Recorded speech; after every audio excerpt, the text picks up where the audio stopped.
G'day team.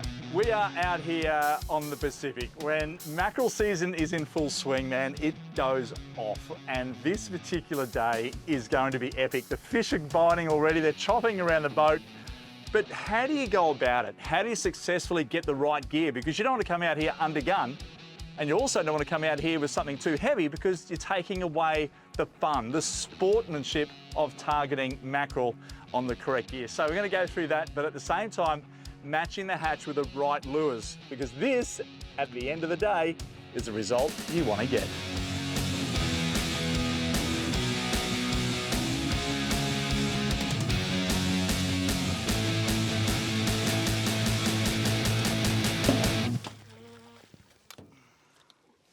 High five. Yeah, look at the teeth on this. They're super, typical pelagic. They've got a real sharp eyes, as in the right on the edge of their beak up the front here.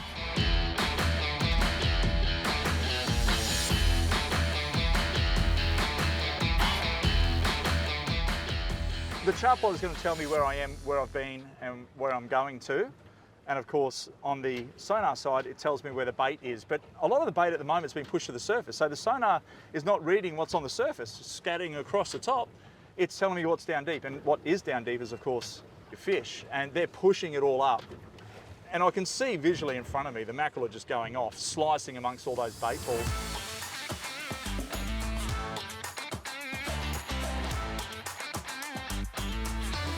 So the lure I'm running here, this is a bait fish profile in about 55 grams. I'm just going to do my uni knot here. I've got 40-pound fluorocarbon leader. You can hear Kaylin's drag behind me. The fish are on thick. So I'm just going to tie that up here, pull that down onto the head of the lure like that, give it a bit of a tighten up, and there it is. Trim that up so it's nice and neat. And of course, as we always do, we keep our tag end, put that in the side of the boat, and we're ready to go fishing. So the gear I'm running here is quite a medium heavy. It's not over the top heavy at all. This is the Blue Romance, and it's the 8 to 10 kilo mark. I really like this particular rod. And I'm also running the 5000 Stratic. It's got a sensational drag system on this from Shimano. So both Shimano combos, and I'm running down to a, you just got bitten off. We're running down to Kariki braid, 20 pound, and I've got my 40-pound fluorocarbon leader. So a really lovely outfit. It's nice and light in the hands for casting, and it's also just ideal for a beginner or an experienced intermediate angler. Just going to cast this out, just a flick out. And basically all we're doing now is just winding it back in at a nice steady rate.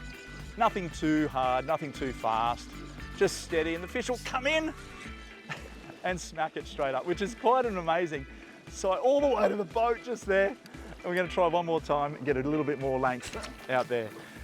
So that's what you've got to do, is just keep casting. Oh, this is a bit better. Just keep casting, look where the fish are chopping, and get your lure into that spot. But look at this rod. It's super nice, super light, and one thing I do love about it is have a look at this. It's a two-piece. So for this, I can now put this in the boot of my car, all right, and it's still going to be perfect for me. So we're just putting back together and get back into the fishing. That's a really ideal combo for those wanting to get something like this and take it away with them, put it in a rod tube, and catch really good quality fish like we are today. Another way you can do these, if your gaff is a bit blunt like ours is, I've got to give that a sharpen, is bring him up, go side on, and once he's elongated against the side of the boat, you can come in with a firm grip on his tail. Keep this tied up this end here, okay? I know that fish is legal, but I'm going to get Kaylin to come over and keep that line tight on top of his head so he's arced up. I can then come in here and hold him nice and tight here, and that way he's not going to flick around and that hook go into my hands. I can let his tail go now because I've got a real firm grip up here, and de-hook him. And there we have it, a beautiful spotty mackerel taken on the spin. You can also live bait for them. You can cube pilchards for them with tweed bait or whatever, and you're going to get that burley into the water to bring these fish in close. But when they're chopping on a day like today, spinning lures is so much fun. Kaylin, how good is this, mate? Really good. You've just cast out. How long were you in the water for, dude? Didn't even want to touch it. You didn't touch it. So just the flick out and you're done.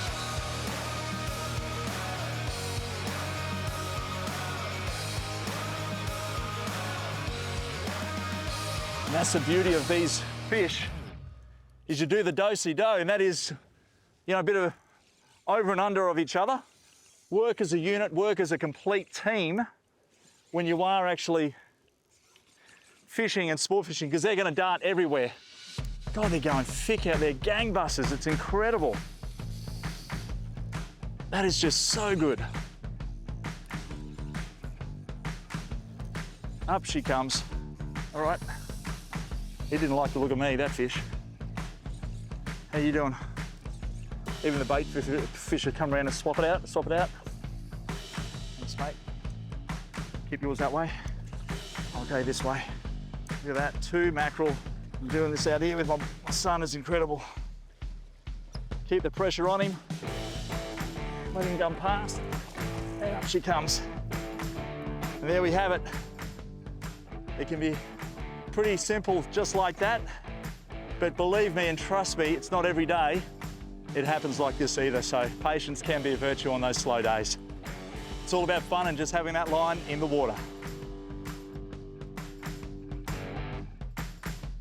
Now, when you're casting for mackerel, you want to have the right outfit. A medium 4 to 6 kilo tapered combo is ideal.